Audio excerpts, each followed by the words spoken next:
when you leave, because that would be perfect for Oliver, because he loves to read.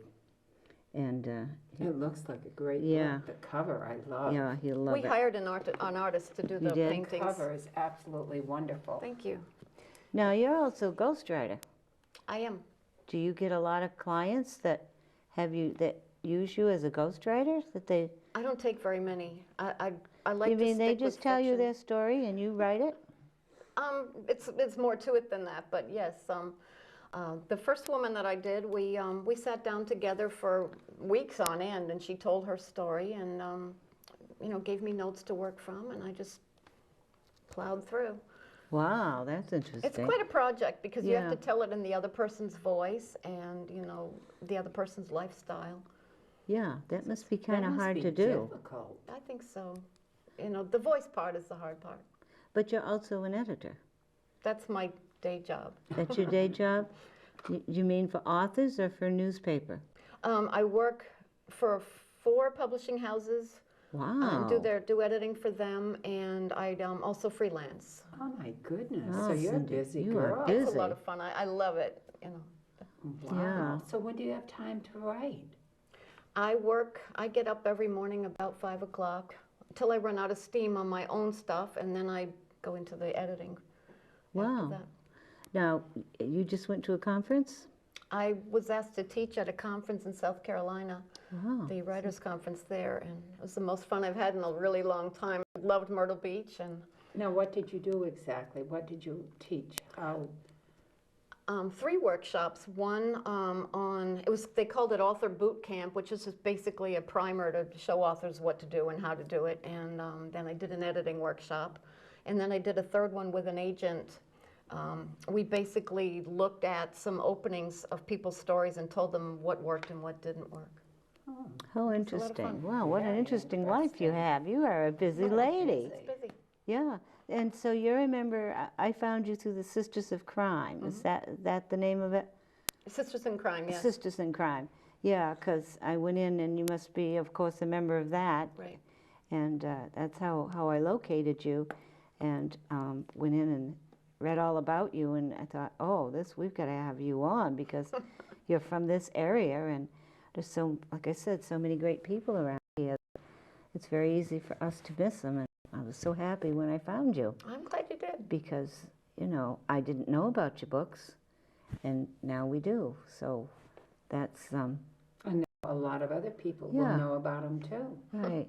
You should give our viewers your website so that if they want more information or you've got any book signings or classes coming up or they want to contact you, they can go in because we do list it at the end of the show, but we always like to have the author give it to the viewers. So, Well, I have actually 3 websites. One is cdavisnh.com. That's where you can find out all about my books and a lot of the other things I do. With the trilogy that I've co-authored with John Richters is desertmagictrilogy.com. And that is just information about the book and appearances we do together. And then my third website is fictiondoctor.com. fictiondoctor.com. I do a lot more than fiction, but it kind of was a catchy name. Yeah, that's pretty Very. neat. And is that where people find you if they want you to be a ghostwriter? And yes, and an editor. Yes. Yeah, because what'd you call it? Fictiondoctor.com. Fiction-doctor.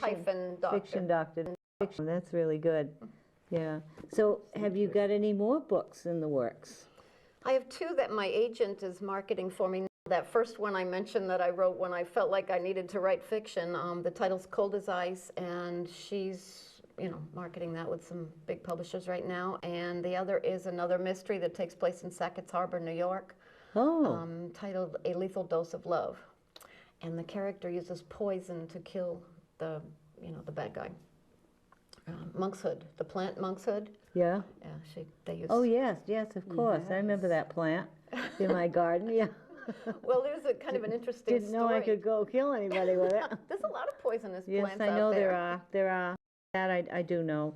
Yeah, and I really knew that one was poison, but anyways. It's quite poisonous. I guess the root and the plant and the leaves and everything. Now, how did you come up with that? Just by researching it, or? I wanted a plant that could kill by rubbing on the skin, injectable, or drinking. You know, it needed to be that versatile. And I did research, and my doctor sent me to the hospital, who sent me to the county people, and they sent me to the Poison Control Center.